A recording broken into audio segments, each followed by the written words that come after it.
اور ایسا اس وقت سے ہو رہا تھا جب سے ہم نے یہ مکان خریدا تھا۔ یہ تقریباً 10 سال پہلے کی بات ہے۔ پچھلے سال جب بڑے بھائی کی شادی ہوئی تھی تو ایک اضافی کمرے کی ضرورت پڑی اور نتیجتاً اس کمرے کو میرے بیڈ روم کے طور پر منتخب کر لیا گیا۔ شروع میں تو سب کچھ ٹھیک تھا، مگر آہستہ آہستہ مجھے احساس ہونے لگا کہ میرے علاوہ بھی کمرے میں کوئی نادیدہ وجود چھپا ہوا ہے، اور یہ احساس اس وقت ہو جاتا تھا جب میں اسٹور روم میں کپڑے تبدیل کرنے جاتی۔ ایسا لگتا تھا جیسے کوئی چھپ کر مجھے گھور رہا ہے۔ میں شاید اسے اپنا وہم سمجھ کر نظر انداز کر دیتی، لیکن پھر میرے ساتھ گاہے بگاہے پراسرار واقعات رونما ہونے لگے۔ اکثر میری چھوٹی موٹی چیزیں غائب ہونے لگی، اور جب میں ڈھونڈ کر تھک جاتی تو ایک آدھ روز بعد اس جگہ سے مل جاتی جہاں سے غائب ہوئی تھی۔ رات کو سوتے وقت میں جو چادر اوڑھتی تھی وہ خود بخود سرکنے لگتی، کھڑکی اور دروازے خود بخود بند اور کھلنے لگتے۔ میں ان واقعات سے بے حد خوفزدہ ہو گئی تھی۔ میں نے کئی بار امی اور بھائی کو ان واقعات کے بارے میں بتایا، لیکن انہوں نے میری بات کا یقین نہیں کیا۔ الٹا بھائی نے میرا مذاق اڑایا کہ ہر وقت الٹی سیدھی سنسنی خیز کہانیاں پڑھ پڑھ کر میں نے ان کہانیوں کو اپنے اعصاب پر سوار کر لیا ہے۔ کئی بار کی ناکام کوشش کے بعد میں نے گھر والوں سے ان واقعات کا تذکرہ کرنا چھوڑ دیا۔ اب بھی آئے دن میرے ساتھ کوئی نہ کوئی پراسرار واقعہ پیش آتا ہے، اور میں خوف سے لرزتی رہتی ہوں کہ کسی روز میرے کمرے سے میری لاش برآمد نہ ہو۔ سر پلیز میری مدد کریں۔ اگر آپ نے واقعی کچھ دیکھا ہے تو میری امی اور بھائی کو بتائیں، تاکہ ان کو یقین آ سکے کہ میں جھوٹ نہیں بول رہی۔ بولتے بولتے رابعہ کی آنکھوں میں آنسو جھلملانے لگے۔ میں جو پہلے ہی اس کی داستان سن کر حیرت کے سمندر میں غوطہ زن تھا، اس سے مدد کی فرمائش سن کر شش و پنج میں پڑ گیا۔ میں تو ابھی تک رابعہ سے یہ بات اس لیے چھپا رہا تھا کہ مذاق نہ بنے، لیکن اس کی امی اور بھائی سے ذکر کر کے تو میرا دگنا مذاق بنتا۔ لیکن جو کچھ رابعہ بتا رہی تھی اسے تصدیق ہوتی تھی کہ میں نے اونگتے ہوئے کوئی خواب نہیں دیکھا تھا، اور ابھی کچھ دیر پہلے میرے ساتھ جو کچھ ہوا وہ 100% حقیقت پر مبنی تھا۔ کچھ دیر تک تذبذب کے عالم میں رابعہ کو دیکھتے رہنے کے بعد بالآخر میں نے ایک گہری سانس لی اور کہا، ٹھیک ہے رابعہ، میں تمہیں بتا ہی دیتا ہوں۔ ابھی میرے ساتھ بھی ایک عجیب اور پراسرار واقعہ رونما ہوا تھا۔ یہ کہہ کر میں نے اسے اپنے ساتھ پیش آنے والے واقعے کی پوری تفصیل بتا دی۔ میری بات سن کر اس کی آنکھیں حیرت سے پھیلتی چلی گئی۔ او میرے خدا، تو آپ کو وہ وجود نظر بھی آیا تھا؟ مجھے تو صرف محسوس ہوتا تھا کہ کوئی حرکتیں کر رہا ہے۔ سر آپ بیٹھیں، میں بس 2 منٹ میں امی کو بلا کر لاتی ہوں۔ یہ کہہ کر وہ دوڑتی ہوئی کمرے سے باہر نکل گئی۔ میں نے ایک گہری سانس لے کر صوفے کی پشت سے ٹیک لگا لی اور خود کو ذہنی طور پر آنے والی صورتحال کے لیے تیار کرنے لگا۔ کچھ ہی دیر بعد رابعہ اپنی امی اور بھائی کے ساتھ کمرے میں داخل ہوئی۔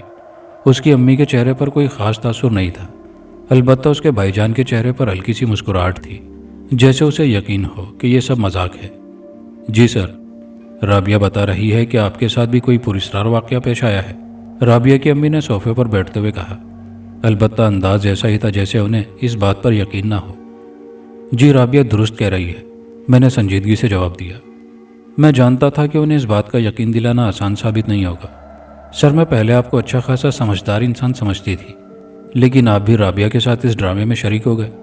اس طرح کی حرکتیں تو نوخیز لڑکے لڑکیاں کیا کرتے ہیں تاکہ دوسروں کی توجہ کا مرکز بن سکیں۔ آپ کو بھلا یہ سب کرنے کی کیا سوجی؟ رابعہ کی امی نے ہلکی سی طنزیہ مسکراہٹ کے ساتھ کہا۔ تو میں نے پہلے دل ہی دل میں خود کو اچھا خاصا کوسا کہ مجھے بھلا رابعہ کی بات پر رد عمل دینے کی کیا ضرورت تھی۔ پھر میں نے سنبھل کر مضبوط لہجے میں کہا، اس واقعے سے پیشتر رابعہ نے مجھ سے ایسی کسی چیز کا ذکر نہیں کیا تھا۔ یہ تو مجھے آج ہی اس واقعے کے بعد معلوم ہوا کہ رابعہ بھی ان چیزوں کو محسوس کرتی رہی ہے۔ میری بات سن کر رابعہ کی امی پر کوئی خاص اثر نہیں ہوا۔ انہوں نے اس طرح طنزیہ لہجے میں کہا، اچھا چلیں یہ تو بتائیں کہ آپ کے ساتھ ہوا کیا تھا۔ یہ سن کر میں نے انہیں ساری بات تفصیل سے بتا دی۔ ساتھ ہی میں نے اس کمرے میں آتے ہی سر درد اور آئینے میں نظر آنے والے اپنے عکس کا بھی قصہ بتا دیا۔ میری مصروفیت مجھے اجازت نہیں دیتی کہ میں اس قسم کے ڈرامے کرتا پھروں، اور نہ ہی میرے مزاج میں شامل ہے۔ میں جو کچھ کہہ رہا ہوں پوری ذمہ داری سے کہہ رہا ہوں۔ اگر آئندہ بھی یہ واقعات پیش آتے رہے اور مجھے ان سے کسی نقصان کا اندیشہ ہوا تو میں رابعہ کو ٹیوشن پڑھانا چھوڑ دوں گا، کیونکہ مجھے بہر طور اپنی جان عزیز ہے، لیکن رابعہ تو یہیں رہے گی نا۔ آپ کی اس لاپرواہی سے شاید کسی دن رابعہ کو شدید نقصان اٹھانا پڑے گا۔ ذرا اس بارے میں سنجیدگی سے سوچئے گا۔ یہ کہہ کر میں کھڑا ہو گیا۔ مجھے کھڑا ہوتے دیکھ کر رابعہ کی امی بھی اٹھ کھڑی ہوئیں۔ اس روز گھر آ کر میں کافی دیر تک اس واقعے کے بارے میں سوچتا رہا۔ پہلے تو میرے دماغ میں یہی خیال آیا کہ جیسے تیسے یہ مہینہ پورا کر کے رابعہ کو ٹیوشن پڑھانا چھوڑ دوں، لیکن کم وقت دل نے اس خیال پر عمل درآمد کرنے سے روک دیا۔ ساتھ ہی مجھے یہ تقویت بھی دی کہ اگر میں وظائف کا ورد کروں تو یہ چیزیں مجھے نقصان نہیں پہنچا سکتی، جو میں اپنی آنکھوں سے دیکھ چکا تھا۔ کافی دیر کی سوچ بچار کے بعد میں نے یہ ٹیوشن جاری رکھنے کا فیصلہ کیا اور سر لپیٹ کر سونے کی کوشش کرنے لگا۔ اگلے روز جب میں رابعہ کو ٹیوشن پڑھانے پہنچا تو اس نے مجھے خوشخبری سنائی کہ میری باتوں کا تھوڑا بہت اثر اس کی امی پر ہوا تھا، اور اس جمعے کو وہ گھر پر قرآن خوانی کروا رہی تھی تاکہ اگر گھر میں کسی طرح کے بد اثرات ہیں تو وہ دور ہو سکیں۔ یہ خبر سن کر میں نے بھی سکون کا سانس لیا۔ اتفاق سے اس روز لائٹ نہیں گئی تھی، اس لیے میں ڈرائنگ روم میں ہی بیٹھا رہا۔ سچ تو یہ ہے کہ میری خود بھی یہی خواہش تھی کہ مجھے اس کمرے میں دوبارہ نہ جانا پڑے۔ کافی روز اسی طرح خیر خیریت سے گزر گئے۔ بیچ میں ایک دو بار مجھے اس کمرے میں جا کر پڑھانا پڑا، اور کمرے میں داخل ہوتے ہی مجھے پھر وہی سر درد بھاری پن محسوس ہوا جو اکثر ہوتا تھا۔ آئینے کے عکس میں بھی اپنی صورت پریشان اور وحشت زدہ دکھائی دی، لیکن اس کے علاوہ کوئی بڑا واقعہ نہیں ہوا، اس لیے میں نے بھی اپنی اس الجھن کا ذکر کسی سے نہیں کیا۔ یہ شاید بدھ کے روز کی بات تھی۔ صبح سے ہی مطلب ابرآلود تھا۔ میں نے صبح گھر سے نکلتے وقت دل ہی دل میں دعا مانگی کہ بارش نہ ہی ہو تو بہتر ہے۔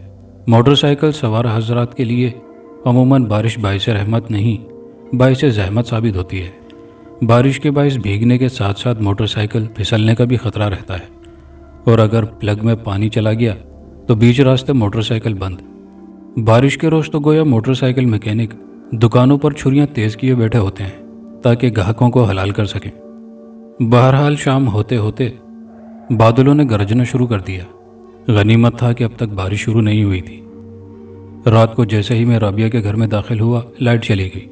فرمان نے حسب معمول آ کر مجھے کہا کہ میں رابعہ کے کمرے میں چلا جاؤں۔ رابعہ کچھ دیر میں کچن کے کاموں سے فارغ ہو کر آ جائے گی۔ میرے اعصاب پر اس وقت بارش سوار تھی۔ میں چاہتا تھا کہ جلد از جلد ٹیوشن سے فارغ ہو کر گھر پہنچ جاؤں، لیکن موسم کے آثار بتا رہے تھے کہ کسی بھی وقت موسلا دھار بارش شروع ہو جائے گی۔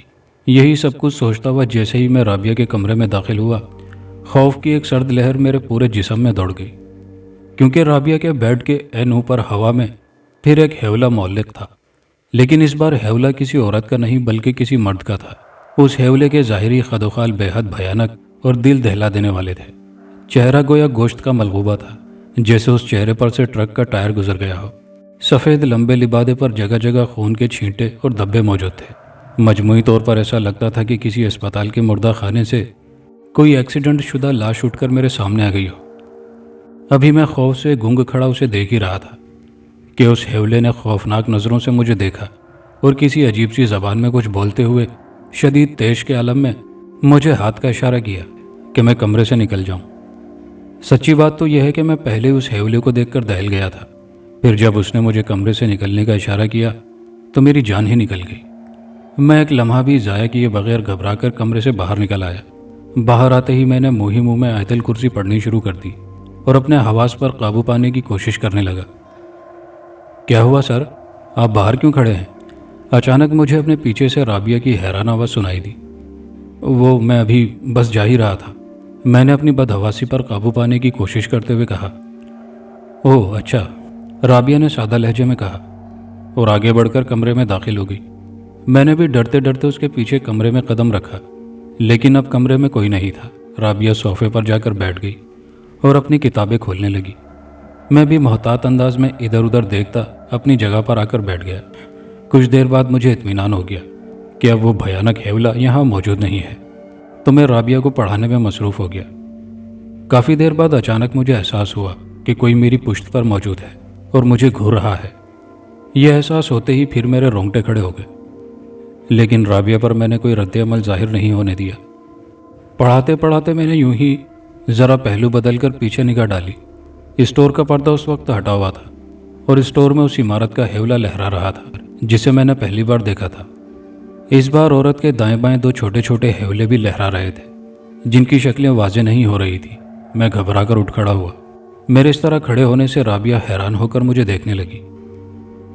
میں چلتا ہوں، دراصل آج موسم بہت خراب ہے، اگر بارش ہو گئی تو گھر پہنچنا مشکل ہو جائے گا، میں نے بہانہ بناتے ہوئے کہا، تو اس کے چہرے پر اطمینان کے آثار نظر آنے لگے۔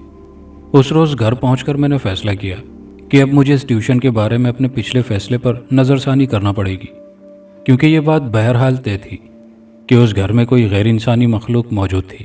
میں یہ نہیں جانتا تھا کہ وہ جنات تھے، بدرو، آسے، بھوت پریت یا پھر کوئی اور شیطانی مخلوق تھی، لیکن ان کی موجودگی میرے مفاد میں کسی طرح نہیں جاتی تھی۔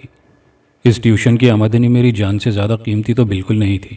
سوچتے سوچتے میرے ذہن میں مس شمیم کا خیال آیا۔ مس شمیم ہمارے اسکول میں اسلامیات پڑھاتی تھی۔ گو وہ کافی عمر رسیدہ تھیں، لیکن بچوں پر ان کا بے حد رعب تھا۔ پورے اسکول میں ان کی سخت گیری مشہور تھی، حتیٰ کہ دوسرے اساتذہ سے بھی ان کا برتاؤ ایسا ہی ہوتا تھا جیسے وہ بھی بچے ہوں۔ لیکن بہرحال وہ دل کی ہرگز بری نہیں تھی، اور یہ بات سبھی جانتے تھے۔ دوسروں کے دکھ درد بانٹنا ان کا محبوب مشغلہ تھا۔ روز گھر سے کھانے کے لیے کچھ نہ کچھ بنا لاتی۔ اسکول کے اکثر اساتذہ اکثر و بیشتر ان سے ہی اپنے مذہبی اور سماجی مسائل کا تذکرہ کرتے، اور وہ ان کی مشکلات کے لیے کوئی نہ کوئی وظیفہ وغیرہ بھی بتا دیا کرتی تھی۔ شاید وہ کوئی اس مسئلے کا حل بتا سکیں۔ میں نے دل ہی دل میں سوچا اور طے کیا کہ کل اسکول کے بعد ان سے اس مسئلے کا ضرور ذکر کروں گا۔ اگلے روز اسکول ختم ہونے کے بعد جب بیشتر اساتذہ گھر جا چکے تھے اور اسٹاف روم میں مس شمیم کے علاوہ اکا دکا لوگ باقی تھے، تو میں نے موقع دیکھ کر مس شمیم کو اس واقعے کی تفصیل بتائی۔ میری بات سن کر وہ کانوں کو ہاتھ لگاتے ہوئے بولی، توبہ توبہ، ایسی چیزوں سے دور رہنے میں ہی عافیت ہے۔ چھوٹے موٹے وظائف سے ان کا کچھ نہیں بگڑتا، بلکہ الٹا جان کے لالے پڑ جاتے ہیں۔ میری مانو تو فوراً اس گھر میں ٹیوشن پڑھانا چھوڑ دو۔ مجھے تو حیرت ہے کہ اتنا کچھ ہونے کے باوجود تم چاہ رہے ہو کہ وہاں جاتے رہو۔ کل سے وہاں مت جانا۔ اتنا کہہ کر وہ اپنا بیگ سنبھالے اٹھ کھڑی ہوئی۔ اچھا میں چلتی ہوں، کل اللہ نے چاہا تو ملاقات ہوگی، یہ کہہ کر وہ اسٹاف روم سے باہر نکل گئی۔ میں وہیں بیٹھا سوچ میں ڈوب گیا۔ سوچا تو میں نے بھی یہی تھا کہ رابعہ کو پڑھانا چھوڑ دوں۔ معاف کرنا بلال، میں تم سے کچھ کہنا چاہ رہا تھا۔ اچانک مجھے ذوالقرنین کی آواز نے چونکا دیا۔ ذوالقرنین ہمارے اسکول میں سائنس کا ٹیچر تھا۔ ابھی اسے آئے کچھ ہی عرصہ گزرا تھا، لیکن اپنی زندہ دلی، پر اعتماد شخصیت اور پرخلوص طبیعت کے باعث اس نے جلدی بچوں اور دوسرے اساتذہ کو اپنا گرویدہ بنا لیا تھا۔ وہ اس وقت بھی اسٹاف روم میں موجود کچھ کام میں مصروف تھا جب میں مس شمیم سے بات کر رہا تھا۔ ہاں ہاں کہو، کیا بات ہے؟ میں نے حیران ہو کر کہا۔ دراصل تمہاری اور مس شمیم کی باتوں کی آواز مجھ تک بھی آ رہی تھی۔ معاف کرنا، میں نے دانستہ تمہاری باتیں نہیں سنی، لیکن میں تمہیں ایک مشورہ دینا چاہتا ہوں۔ اگر تمہارا ارادہ اس ٹیوشن کو جاری رکھنے کا ہے تو اس گھر جانے میں کوئی مذائقہ نہیں ہے۔ اس نے کہا تو میں اچھل پڑا۔ ساری بات سننے کے بعد بھی یہی کہہ رہے ہو؟ میں نے حیرانی سے کہا۔ اچھا یہ بتاؤ، ان چیزوں سے تمہیں کبھی کوئی نقصان تو نہیں پہنچا؟ اس نے اطمینان سے سینے پر دونوں ہاتھ باندھتے ہوئے پوچھا۔ نہیں، ابھی تک تو نہیں پہنچا، میں نے کچھ نہ سمجھتے ہوئے جواب دیا۔ کیوں؟ اس نے میری آنکھوں میں دیکھتے ہوئے سوال کیا۔ میں کچھ دیر اسے الجھن کے عالم میں دیکھتا رہا، پھر میں نے کہا، اس کی وجہ تم جانتے ہو۔ بقول تمہاری ان چیزوں کے سامنے آتے ہی تم آیت الکرسی اور دیگر آیات کا ورد شروع کر دیتے ہو۔ یہی وجہ ہے کہ یہ چیزیں تمہیں نقصان نہیں پہنچا سکتی۔ دوسری وجہ میری سمجھ میں یہ آتی ہے کہ ان تمام چیزوں کا تم سے کوئی جھگڑا نہیں ہے، بس انہیں اپنے مسکن میں تمہارا آنا جانا پسند نہیں ہے، اس لیے وہ تمہیں صرف اتنا پریشان کرتے ہیں کہ تم ان کے پاس آنا چھوڑ دو۔ اگر تم کسی دوسرے کمرے میں بیٹھ جایا کرو تو شاید کوئی مسئلہ نہ ہو۔ اس نے اطمینان سے تجزیہ کرتے ہوئے کہا تو میں سوچ میں پڑ گیا۔ یار کہہ تو تم ٹھیک رہے ہو، لیکن جب تک میں ڈرائنگ روم میں بیٹھا رہتا ہوں اس وقت تک کچھ نہیں ہوتا۔ یہ تمام واقعات رابعہ کے کمرے میں ہی پیش آتے ہیں۔ میں نے کہا، تو پھر وہیں جا کر پڑھایا کرو، یا پھر کسی اور کمرے میں بیٹھ جایا کرو، ساتھ ہی آیت الکرسی اور معوذتین کا حصار کر کے جایا کرو۔ مس شمیم کی میں بے حد عزت کرتا ہوں، لیکن یہاں میں ان سے اختلاف کروں گا کہ چھوٹے موٹے وظائف ایسی چیزوں کا کچھ نہیں بگاڑ سکتے۔ قرآن پاک کا ہر لفظ ایسے سینکڑوں ہزاروں شیطانوں پر بھاری ہے، اور پھر تمہاری نیت اپنی حفاظت کی ہے، ان چیزوں کو قابو کرنے یا انہیں نقصان پہنچانے کی نہیں۔ باقی تم اپنے معاملات کے بارے میں بہتر فیصلہ کر سکتے ہو۔ اس نے سنجیدگی سے کہا تو میں نے اسبات میں سر ہلا دیا۔ کافی غور و خوض کے بعد میں نے ٹیوشن جاری رکھنے کا فیصلہ کیا، لیکن ساتھ ہی میں نے بیٹھ کر سوچا کہ اب اس کمرے میں نہیں پڑھاؤں گا۔ اس روز جب میں رابعہ کے گھر گیا تو فرمان میرا منتظر تھا۔ میرے آتے ہی وہ سیدھا مجھے اپنے بیڈ روم میں لے گیا۔ سر میں آپ سے کچھ بات کرنا چاہتا ہوں، اس نے پریشان کن لہجے میں کہا۔ جی ضرور فرمائیے، میں نے کہا۔ وہ آپ نے بتایا تھا کہ رابعہ کے کمرے میں داخل ہوتے ہی آپ کو محسوس ہو جاتا ہے۔ کہ یہاں کوئی نادیدہ قوت موجود ہے؟ اس نے اس طرح پریشان لہجے میں کہا۔ تو پھر ذرا بتائیے کہ اس کمرے میں تو آپ کو کوئی ایسی بات محسوس نہیں ہو رہی؟ اس نے کہا تو میرا ماتھا ٹھنکا۔ کیوں؟ آپ تو ان چیزوں پر یقین ہی نہیں رکھتے، پھر یہ سب کرنے کی کیا ضرورت ہے؟ میں نے کہا۔ میری بات سن کر اس کے چہرے پر خوف کے آثار نظر آنے لگے۔ وہ دراصل آج دوپہر کو میں اتفاقاً رابعہ کے کمرے میں گیا تھا۔ وہاں میرے ساتھ بھی کم و بیش ایسا ہی واقعہ پیش آیا ہے جیسا کہ آپ کے ساتھ پیش آیا تھا، اس نے جھرجھری لے کر کہا۔ وہ واقعہ دہرانے کی ہمت تو مجھ میں نہیں ہے، بس آپ سے میں یہ تعاون چاہتا ہوں کہ آپ ذرا محسوس کر کے یہ بتا دیں کہ کہیں اس کمرے میں تو کچھ نہیں ہے۔ اس نے کہا تو میری پیشانی پر بل پڑ گئے۔ تو گویا آپ مجھے اس کمرے میں اس لیے لائے ہیں تاکہ اگر کوئی ایسی شے ہو تو مجھے محسوس ہو سکے۔ آپ کو اندازہ نہیں ہے کہ یہ کس قدر دل دہلا دینے والا اور تکلیف دہ احساس ہوتا ہے۔ آج سے پہلے آپ کی بہن دن رات یہ تکلیف جھیلتی رہی، لیکن آپ نے اس پر یقین نہیں کیا۔ آج آپ کے ساتھ پہلی بار ہوا ہے تو آپ خوفزدہ ہو گئے، میں نے تیز لہجے میں کہا۔ سر پلیز، مجھے اپنی غلطی کا اندازہ ہے اور اس کے سد باب کے لیے میں ہر ممکن کوشش کروں گا، لیکن آپ بھی میری مجبوری سمجھنے کی کوشش کیجیے۔ میری بیوی ان دنوں حاملہ ہے، میں نہیں چاہتا میری بیوی یا میرے ہونے والے بچے کو کوئی نقصان پہنچے۔ اپنی بیوی کو تو میں نے اس کے میکے بھیج دیا ہے، ایک بار مجھے یہ معلوم ہو جائے کہ گھر میں کہاں کہاں ان چیزوں کا اثر ہے تو ہم ان سے بچنے کی کوشش کریں گے۔ اس نے ملتجیانہ لہجے میں کہا تو میں نے بے اختیار ایک گہرا سانس لیا۔ ٹھیک ہے فرمان صاحب، میں دیکھتا ہوں کہ میں آپ کی کس حد تک مدد کر سکتا ہوں، میں نے کہا اور گہری نظروں سے کمرے کا جائزہ لیا۔ اس کمرے میں کوئی ایسی بات نہیں تھی جو مجھے محسوس ہوتی۔ میں نے نفی میں سر ہلا دیا۔ فرمان اس کے بعد مجھے لے کر دوسری خوابگاہ میں گیا، وہاں بھی مجھے کچھ محسوس نہیں ہوا۔ اس کے بعد وہ مجھے اوپری منزل کے کمرے میں لے کر گیا۔ کمرے میں داخل ہوتے ہی میری طبیعت گھبرانے لگی اور سر میں شدید درد ہونے لگا۔ میں نے کمرے سے باہر آ کر فرمان کو بتایا کہ اس کمرے میں بھی کچھ نہ کچھ ہے۔ گھر کا جائزہ لینے کے بعد فرمان نے مجھ سے کہا کہ آج سے میں رابعہ کو اس کمرے میں پڑھانے کے بجائے فرمان کے کمرے میں پڑھا دیا کروں، اور اب رابعہ بھی اپنے کمرے میں سونے کی بجائے امی کے ساتھ سویا کرے گی۔ یہ سن کر میں نے بے اختیار سکون کا سانس لیا۔ چند روز بعد رابعہ نے مجھے بتایا کہ اس کی امی نے کسی دور کے رشتہ دار کو گھر بلایا تھا جو عمل اور وظائف اور بد اثرات کے حل کرنے کے لیے خاندان میں مشہور تھے۔ انہوں نے آ کر پہلے تو پورے گھر کا ایک چکر لگایا، ہر کمرے میں جا کر تھوڑی دیر کچھ پڑھا اور اس کے بعد ہدایت کی کہ اگلی بار ان کے آنے تک گھر کے 2 کمروں میں جانے سے گریز کریں۔ یہ وہی 2 کمرے تھے جن کی نشاندہی میں نے کی تھی، یعنی رابعہ کا کمرہ اور عین اس کے اوپر والا پہلی منزل کا کمرہ۔ اور سر، کیا آپ کو پتہ ہے کہ یہاں پر صرف ایک پراسرار وجود نہیں ہے؟ رابعہ نے حیرت سے آنکھیں پھیلاتے ہوئے کہا۔ ہاں، بلکہ 4 ہیں، میں نے اس عورت اور ان 2 چھوٹے ہیولوں کا تصور کرتے ہوئے کہا۔ جی ہاں سر، مگر آپ کو کیسے پتہ چلا؟ اس نے حیرت سے کہا۔ مجھے 1-2 بار وہ نظر آئے تھے، میں نے جواب دیا۔ اس کے بعد میں اسے پڑھانے میں مصروف ہو گیا۔ اگلے روز جب میں رابعہ کے گھر پہنچا تو رابعہ کے ساتھ ساتھ فرمان اور اس کی امی بھی ڈرائنگ روم میں آ گئے۔ سر، میں آپ کا شکریہ ادا کرنا چاہتی ہوں کہ آپ کی وجہ سے ایک بھیانک خطرے کا پتہ چلا، اور میں آپ سے شرمندہ بھی ہوں کہ اس روز میں نے آپ کی بات کا یقین نہیں کیا۔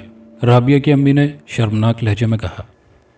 آپ کو آگاہ کرنا میرا اخلاقی فرض تھا اور شرمندہ ہونے کی بالکل ضرورت نہیں، معاملہ ہی کچھ ناقابل یقین تھا، میں نے نرم لہجے میں کہا۔ رابعہ نے آپ کو بتایا ہوگا کہ ہم نے ایک صاحب سے رجوع کیا تھا جو فی سبیل اللہ اس طرح کے کام کرتے ہیں۔ آج صبح انہوں نے گھر پر آ کر کوئی ایسا عمل کر دیا ہے کہ اب وہ چیزیں تمہیں پریشان نہیں کر سکتی۔ آج سے آپ بے شک رابعہ کے کمرے میں اسے پڑھا سکتے ہیں۔ اتنا کہہ کر وہ اٹھ کھڑی ہوئی۔ رابعہ مجھے لے کر اپنے کمرے میں آ گئی۔ میں نے محتاط نظروں سے کمرے کا جائزہ لیا، لیکن واقعی اب حیرت انگیز طور پر کمرے کی فضا میں وہ بھاری پن اور کثافت موجود نہیں تھی جس سے مجھے گھبراہٹ اور سر درد شروع ہو جایا کرتا تھا۔ میں نے الماری کے آئینے پر ایک نظر ڈالی۔